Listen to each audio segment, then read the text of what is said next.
Okay, so our topic is birth of Indian National Congress, moderates and extremists from political science perspective.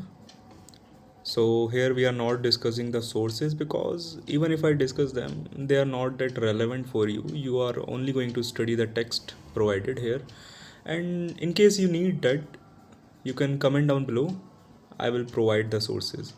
Okay, so let's start. Analysis of the birth of the Indian National Congress and the ideological conflict between the moderates and extremists tailored for a college level political science examination. Here you can, I would like to mention that it is not only for a college level exam. You can write answer, it is just a topic covered. You can use it anywhere like school level exam, college level exam, or any competitive exam like UPSC. You can write answers from this because it is sourced from like popular books. The birth of the Indian National Congress and the moderate extremist dialectic, a political science analysis. The formation of the Indian National Congress INC in 1885 and the subsequent schism between the moderates and extremists represents a foundational dialectic in the history of Indian nationalism. This was not merely a chronological progression but a profound ideological and strategic conflict over the very meaning of the Indian nation, the objectives of the freedom struggle, and the legitimate means of political contestation against the colonial state from a political science perspective. This period illustrates the classic tensions between reform and revolution, between working within a system and seeking to overthrow it, okay, and between elite negotiation and mass mobilization. The founding of the Indian National Congress, competing theories of origin, the birth of the INC is itself a subject of historiographical debate, reflecting different interpretations of its political nature. The safety valve theory thesis. This theory largely derived from the writings of Alan Octavian Hume. Okay, Alan Octavian Hume, A.O. Hume, a retired British civil servant and the Congress principal founder. Okay, here the thing to note is the Congress was not founded by an Indian, while it is presently run by Indian nationalists. Okay, posits that the INC was created to function as a safety valve for the growing discontent among educated Indians. Okay, through the means of like expression of their discontentment, so that it may not get blasted. Instead, should be released like from a valve gradually. Political rationale. The theory suggests that the British, alarmed by the potential for a widespread violent uprising similar to 1857, sought to create a controlled constitutional channel for the expression for Indian grievances.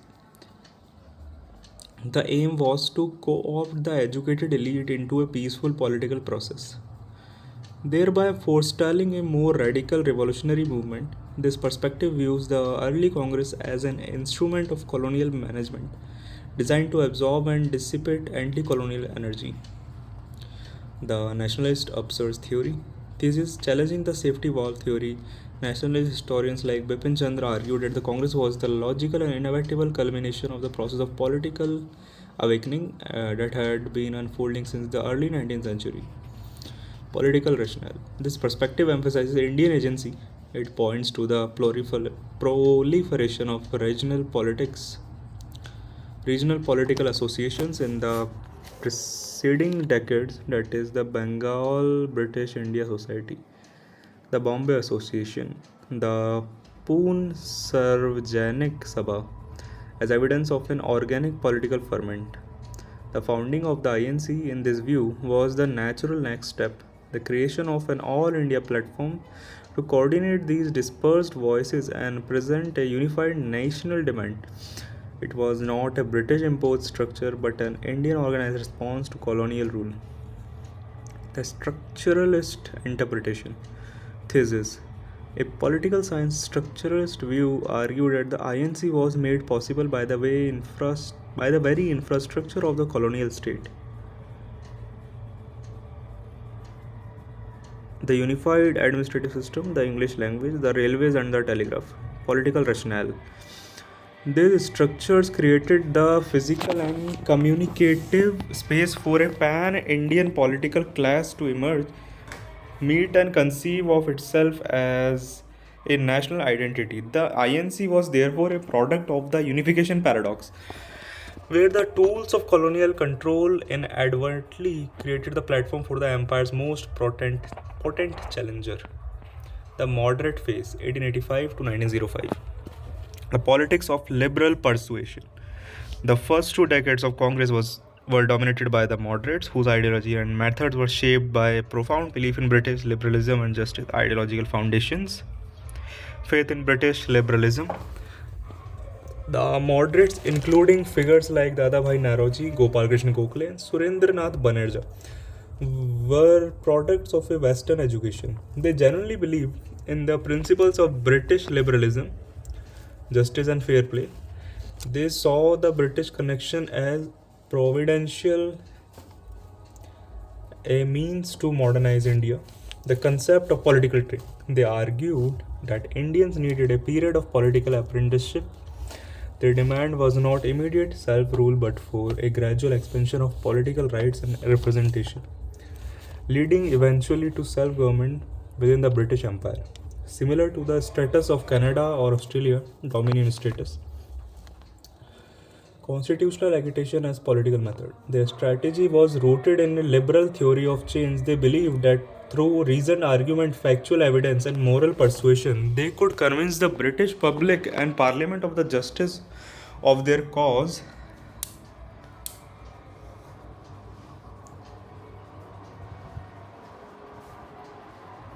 Uh, They saw the British connection as providential, a means to modernize India. The concept of political training.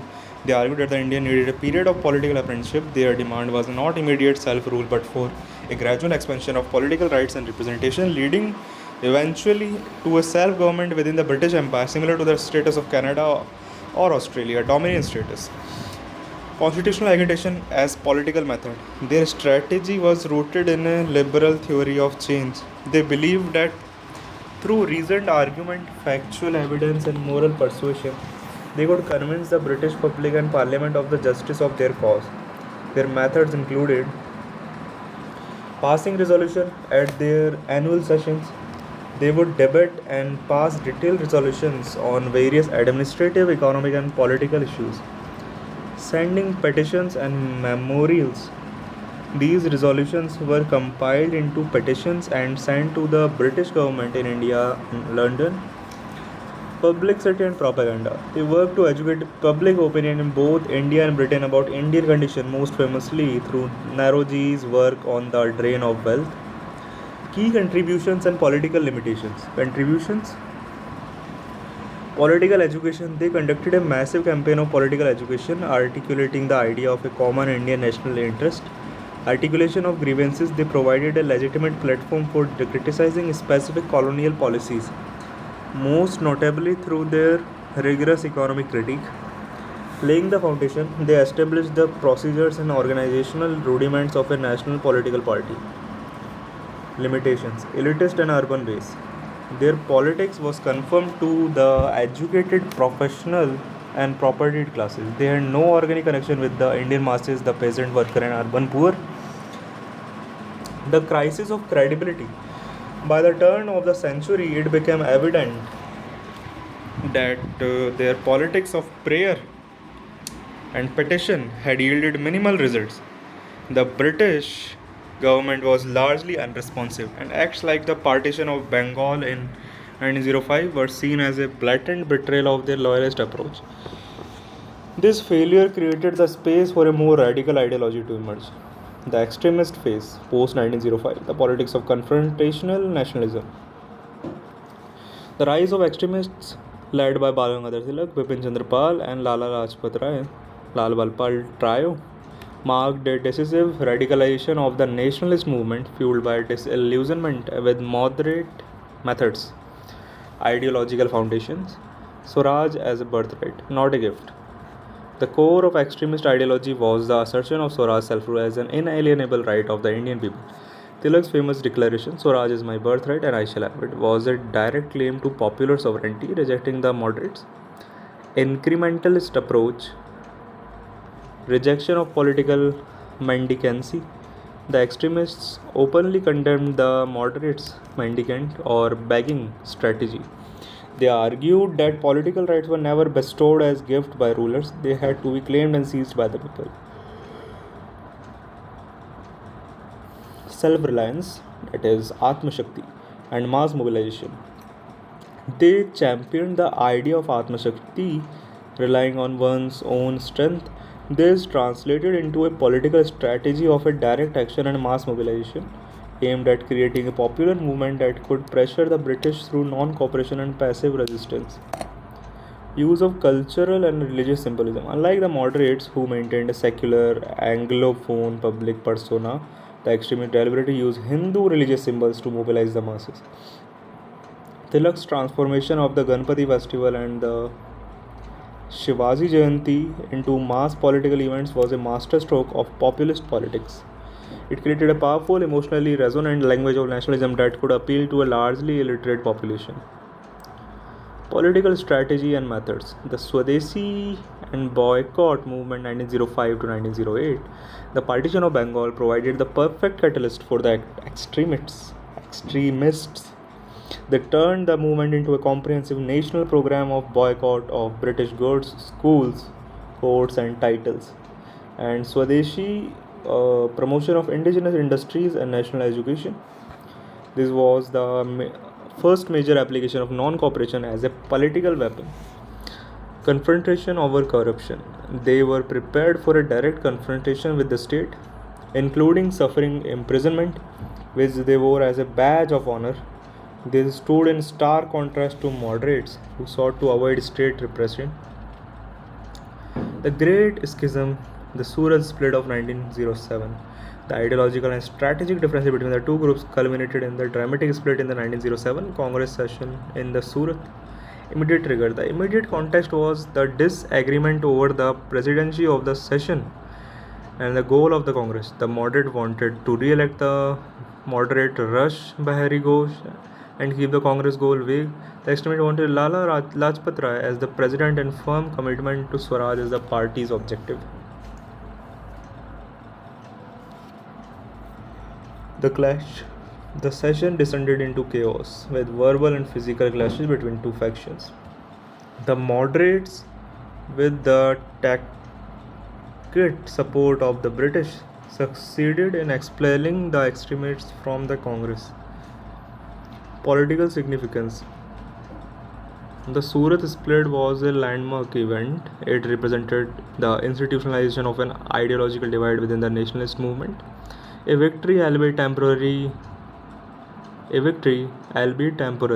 for the colonial strategy of dividing and managing the opposition. A weakening of the national movement for about a decade as it fractured its organizational unity.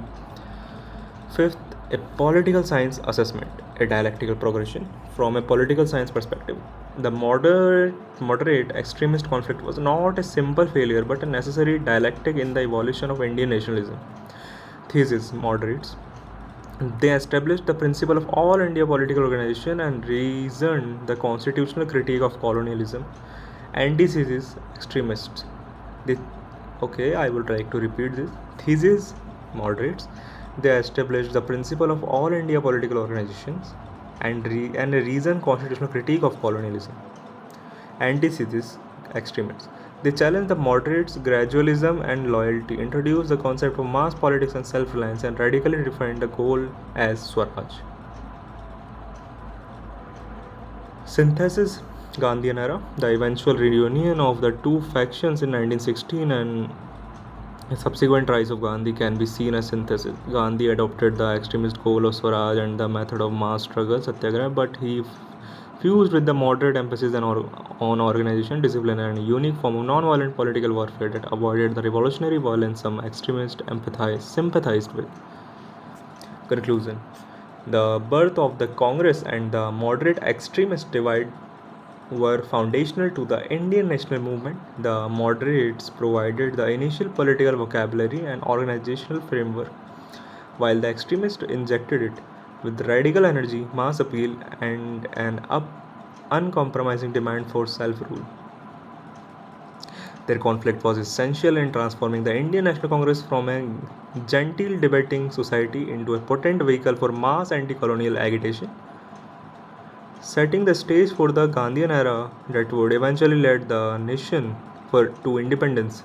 The debate they began between elite negotiation and populist mobilization, between secularism and cultural nationalism, continues to resonate in Indian politics to this day. Thank you. We have covered the topic formation of Indian National Congress and its factions, which are moderates and extremists, from the political science perspective. The topic is covered, and we'll meet soon.